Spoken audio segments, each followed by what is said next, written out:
Have you experienced riding a motorcycle or a car in a muddy road? What do you observe about the speed of the motorcycle or car? Did it slow down or speeds up? Have you seen a vehicular collisions in movies or even witnessed it in real life? Oh, in this lesson, we will know the science concepts behind this. Hello my dear students! Welcome back to my YouTube channel. This is me once again, Teacher Tin, your science teacher for today. If you're new to this channel, don't forget to subscribe, like, and hit the notification bell for more updates in Science 9.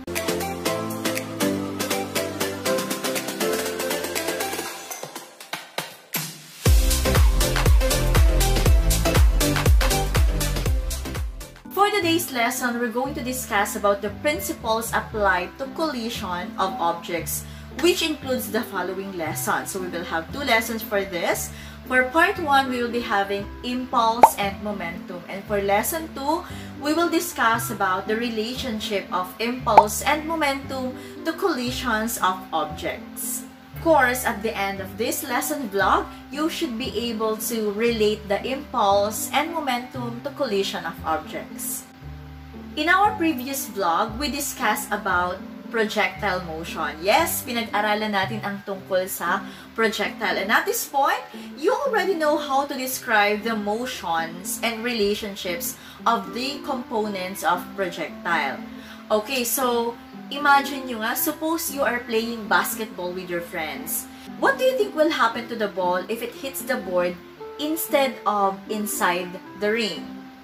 Or how about if you bump into another player that is bigger than you? So, ano kaya ang mararamdaman ninyo? Ano ang mangyayari sa inyo? So, these questions will be answered as we go along with this lesson vlog. So, stay tuned.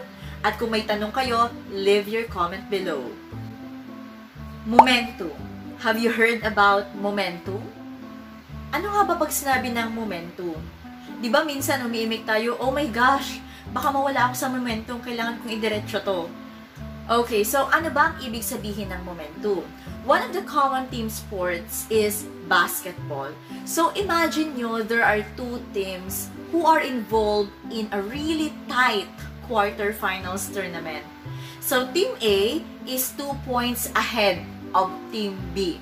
However, later on in this match or later on in their match, so a player from Team B scores 3-point shot and followed again by a series of 2-point shots from the said team. So, ibig sabihin, naungusan agad ng Team B ang Team A. So, Team B couldn't stop their momentum. Talagang ang taas ng momentum ng Team B. Na akala natin ay naungusan na sila ng Team A, pero talagang umarangkada ulit sila. The reason why they got greater points than Team A.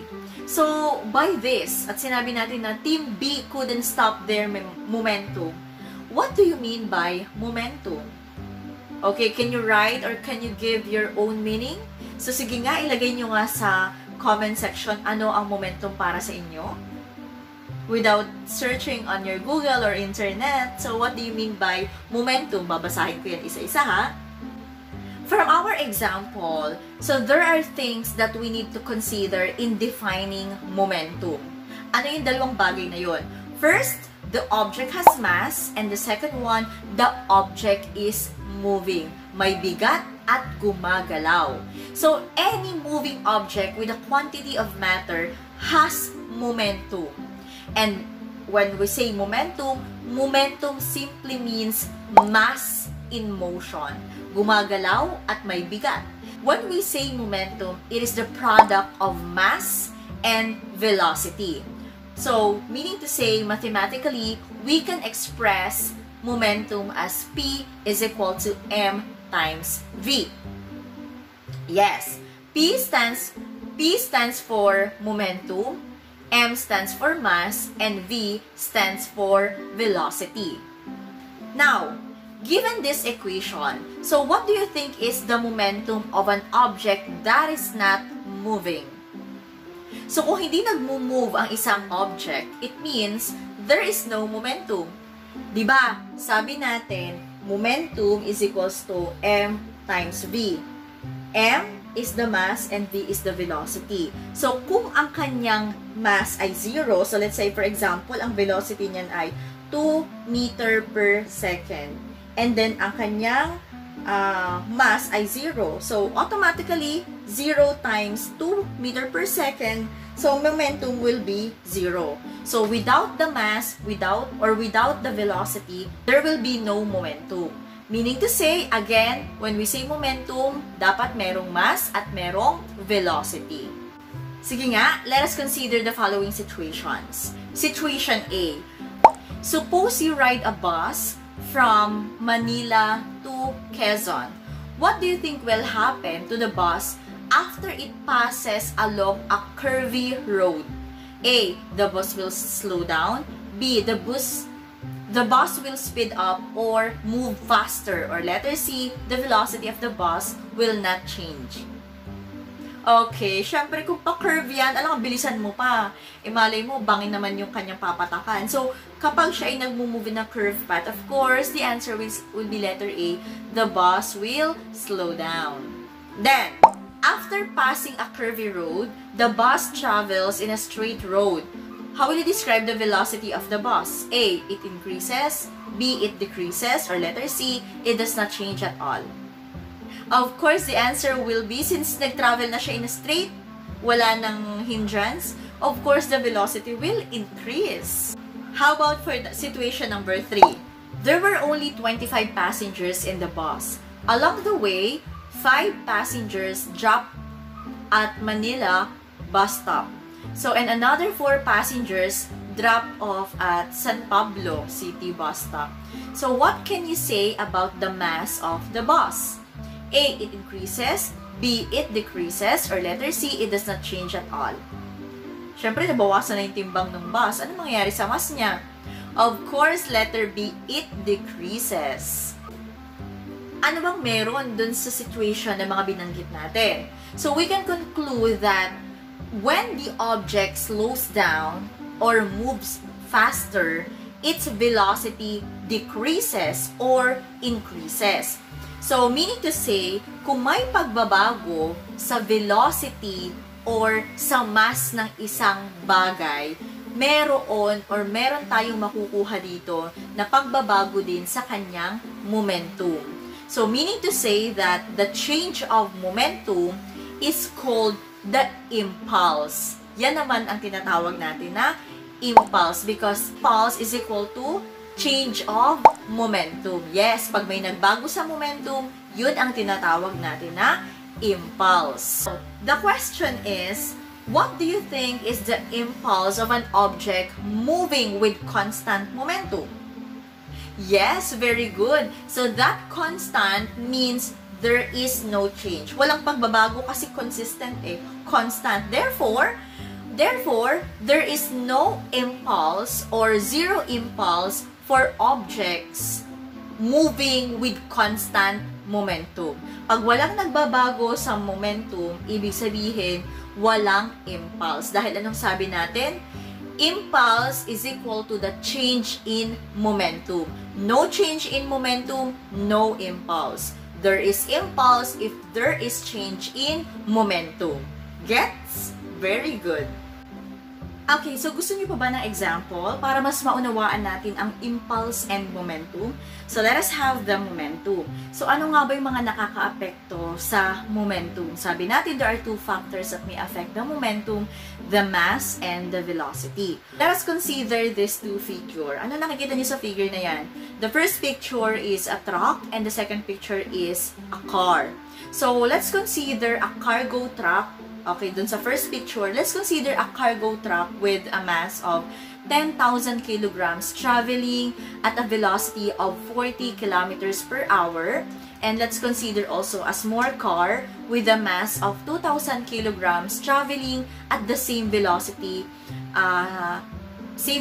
as the truck. Okay, so ibig sabihin, okay, same sila ng velocity, umaandar sila ng 40 km per hour, pero magkaiba sila ng mass. Kasi syempre, it's very obvious that the truck is greater than the car. So, if the two vehicles suddenly lose their brakes and crash against the wall, which do you think would be more damaging? Alin kaya dyan ang talaga namang wasak yung brick wall? Yung tumama ba yung truck or tumama yung kotse? On what factor would the impact of collision depend if their velocities are the same? Kasi parehas lang yung kanilang velocities, parehas lang sila ng bilis. Nagkaiba sila ay sa mass. Ngayon, which is more damaging? Okay, very good. Of course, it would be more damaging kung yung truck. Bakit yung truck? Oo, tama. If you suggested that it would be the mass of the truck, then you are absolutely correct. So, as you can see, although the two vehicles have the same velocities, however, they have different masses. The impact of the truck's collision with the brick wall is far damaging compared to the impact of the car's collision with the brick wall. It's because of their mass. Kasi ang bigat ng truck kumpara dun sa car na mas magaan naman. So, ibig sabihin, mas tumataas ang ating momentum kung mataas din ang kanyang dalawang factor. Kung mataas ang kanyang mass or kung mataas ang kanyang velocity. So, yun yung dalawa natin titinan. Kung pareha sila ng velocity, pagkaiba ng mass, so, kung alin yung mas mabigat, siya yung mas mataas ang momentum. What if parehas naman sila ng mass? Kunwari, dalawang car, 2,000 kg parehas. Sumalpok din siya sa wall. Kaya lang, yung first car naman ay umandar siya ng 180 meter per second. However, yung isang car, ang takbo lang niya is 20 meter per second. Alin dyan ang mas malakas ang impact? Yan. Ang titingnan nyo naman is yung kanyang velocity. So, mataas ang velocity nung isa, which is 180 meter per second. So, mas greater yung kanyang damaging collision. Okay? Gets na? Very good. Okay, let us try to answer this problem solving. A bowling ball whose mass is 4.0 kg is rolling at a rate of 2.5 meter per second. What is its momentum? Ay, napakadali. So, for the given, let us find out the numbers that we can see here. So, kilogram, of course, kilogram is mass, so that will be 4.0 kilogram. And we have meter per second, which is the velocity. So, 2.5 meter per second. For the required, we are looking for the momentum. Of course, the momentum is letter P, so that will be our required. For the equation, P is equals to mv.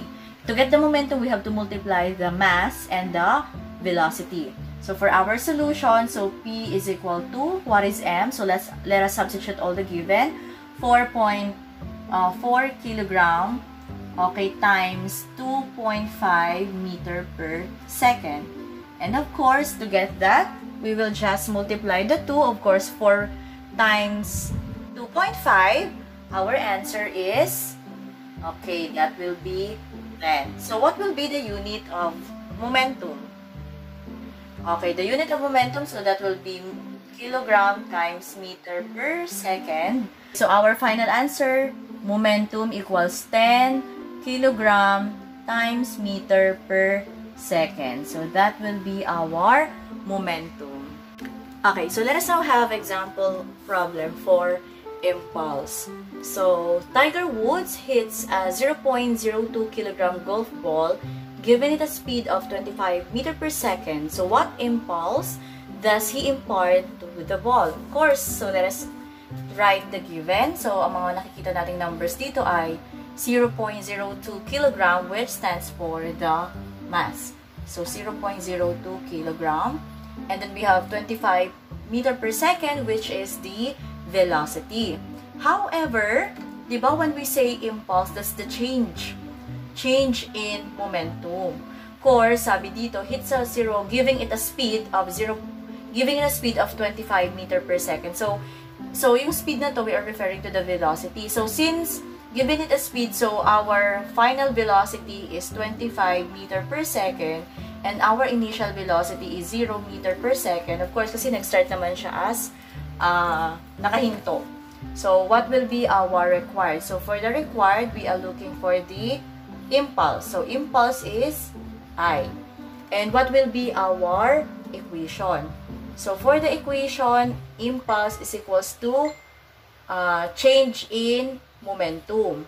Okay, so for the solution, to get the solution, okay, so we will have impulse is equals to, di ba ang momentum ay mv? So, of course, we have m and then change in velocity. So, m, so that will be m times change in velocity. So, impulse equals to, mass is 0.02 kilogram, and then 25 meter per second minus 0. So, we have 0.02 kilogram times 25 meter per second, 0.5 kilogram times meter per second. So, that will be the impulse. To summarize our lesson for today, so again, when we say momentum, it means mass in motion, and it is equal to the product of the mass and velocity. So, how will we describe the relationship between the mass and the velocity and the collision and the momentum? Of course, if you increase either the mass or the velocity, of course, the momentum of that object will increase too. So, if you double the mass or the velocity, you will also double the momentum. So, an object's change in momentum is equal to the impulse, because when we say impulse, this is the change in momentum of a moving object. I hope you learned something from this lesson. So, if you want another lesson vlog about topics in grade 9 science, so kindly leave your comment below. Ating babasahin yan. At kung meron kayong comment, suggestions, and feedback about this lesson, just leave your comment below and i-shout out natin yan. So, thank you so much for watching this video. I am Teacher Tin, once again, your science teacher for today. If you're new to this channel, huwag kalimutang mag-subscribe, like, and hit the notification bell for more updates in Science 9. Bye!